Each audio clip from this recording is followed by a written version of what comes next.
क्या आप भी सोचते हैं कि कोई कार्य भविष्य में पूर्व निर्धारित कार्यक्रम के अनुसार होता है? ऐसे वाक्यों का अनुवाद कैसे बनाते हैं? अगर हाँ, तो ये लेक्चर सिर्फ आपके लिए है। आज हम सीखेंगे फ्यूचर के फिक्स्ड प्रोग्राम को सिंपल प्रेजेंट टेंस में कैसे सही तरीके से अनुवाद करते हैं, वो भी आसान उदाहरणों के साथ। अगर आप अभी तक चैनल को सब्सक्राइब नहीं किए हैं तो प्लीज़ सब्सक्राइब कीजिए, बेल आइकन को प्रेस कीजिए ताकि सभी लेक्चर्स का नोटिफिकेशन आपको मिलते रहे। तो चलिए शुरू करते हैं और बनते हैं इंग्लिश के थोड़े और एक्सपर्ट। क्या डॉक्टर 4 बजे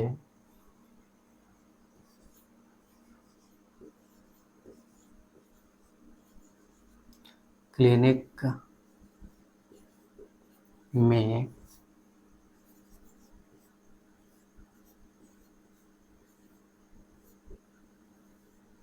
आएंगे? देखिए, इस सेंटेंस में हिंदी क्रिया के अंत में आया है गे और इसमें एडवर्ब ऑफ टाइम 4 बजे आया है। इससे पता चलता है कि ये फ्यूचर का फिक्स्ड प्रोग्राम है जिसे पहले से निर्धारित किया गया है। तो इसे हम सिंपल प्रेजेंट टेंस में ट्रांसलेट करेंगे। इसके जस्ट बाद हमें टाइप्स ऑफ सेंटेंस पता करना चाहिए। तो देखिए, ये सेंटेंस क्या से शुरू हो रहा है।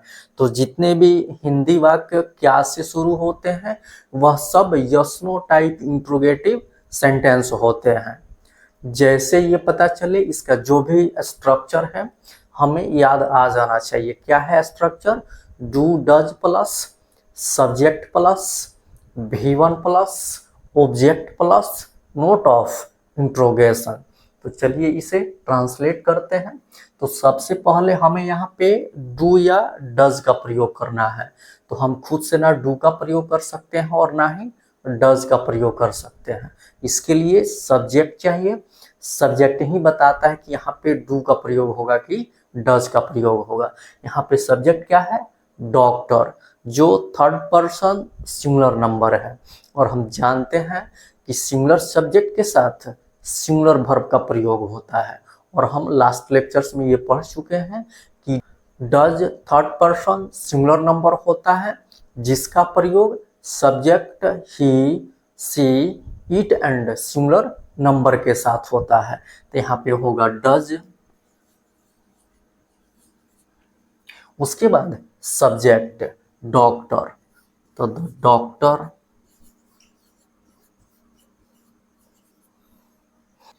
उसके बाद V1 मुख्य क्रिया। तो यहाँ पे मुख्य क्रिया है आना। आना का होगा यहाँ पे अराइव, जो वर्ब का बेसिक फॉर्म होता है जिसे हम वर्ब का फर्स्ट रूप बोलते हैं। तो हो जाएगा अराइव। उसके बाद ऑब्जेक्ट, तो क्लिनिक में, एट द क्लिनिक। उसके बाद एडवर्ब ऑफ टाइम 4 बजे, तो एट 4 PM और अंत में नोट ऑफ इंट्रोगेशन, क्योंकि ये एक इंट्रोगेटिव सेंटेंस है। इंट्रोगेटिव चाहे यस नो टाइप हो या WS टाइप हो, उसके अंत में हमें नोट ऑफ इंट्रोगेशन का प्रयोग करना चाहिए, नहीं तो सेंटेंस इनकम्प्लीट हो जाता है, इनकरेक्ट हो जाता है। चलिए इसे हम एक और एग्जांपल से समझते हैं। वह अगले सोमवार को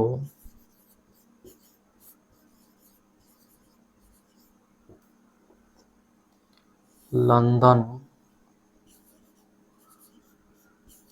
क्यों जाएगी?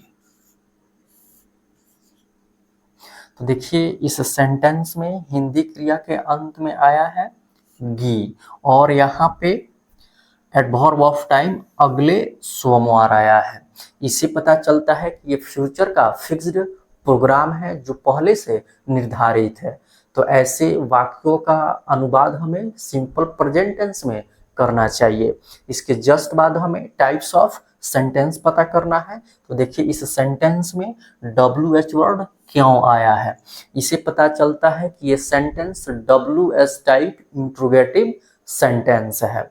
जैसे ये पता चले इसका जो भी स्ट्रक्चर होता है हमें याद आ जाना चाहिए। क्या है structure? WH words plus do does plus subject plus V1 plus object plus note of interrogation. तो चलिए इसे हम ट्रांसलेट करते हैं। तो सबसे पहले हमें लिखना है यहाँ पे WH वर्ड्स। क्यों है? तो क्यों का होता है वाई। उसके बाद डू या डज, तो हम खुद से ना डू का प्रयोग कर सकते हैं और ना ही डज का प्रयोग कर सकते हैं। इसके लिए सब्जेक्ट चाहिए। सब्जेक्ट ही बताता है कि यहाँ पे डू का प्रयोग होगा कि डज का प्रयोग होगा। यहाँ पे सब्जेक्ट क्या है? वह का ही भी होता है और सी भी होता है। तो ये सेंटेंस से पता चलता है कि यहाँ पे ही होगा कि सी होगा। ठीक है, तो देखिए जाएगी मतलब यहाँ पे फीमेल है तो सी होगा, और सी थर्ड पर्सन सिंगुलर नंबर होता है।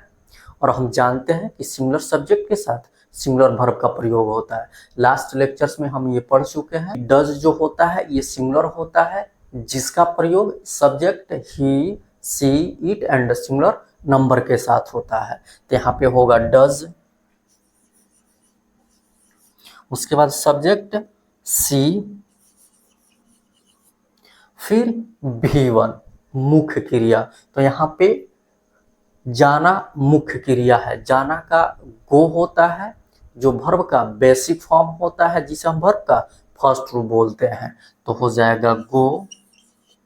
उसके बाद डेस्टिनेशन निश्चित है, लक्ष्य निश्चित है, तो गो के बाद टू का प्रयोग करना है, तो टू। फिर ऑब्जेक्ट क्या है, कहाँ जाना है? लंदन। लंदन प्रॉपर नाउन है तो इसको कैपिटल लेटर से लिखना है। फिर एडवर्ब ऑफ टाइम अगले सोमवार, तो हो जाएगा नेक्स्ट मंडे। मंडे यहाँ पे प्रॉपर नाउन है तो इसको भी कैपिटल लेटर से लिखना है।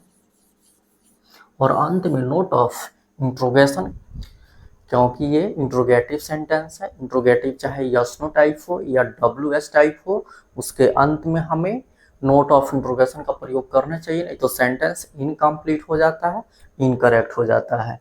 तो आज यहीं तक रहने देते हैं। नेक्स्ट लेक्चर में हम लोग पढ़ेंगे प्रेजेंट कंटिन्यूअस टेंस। अगर आपको लेक्चर अच्छा लगा हो तो शेयर कीजिए, लाइक कीजिए, कमेंट कीजिए, चैनल को सब्सक्राइब कीजिए, बेल आइकन को प्रेस कीजिए ताकि सभी लेक्चर्स का नोटिफिकेशन आपको मिलते रहे। हमारे साथ बने रहने के लिए आप सभी को बहुत बहुत धन्यवाद। Okay, thanks.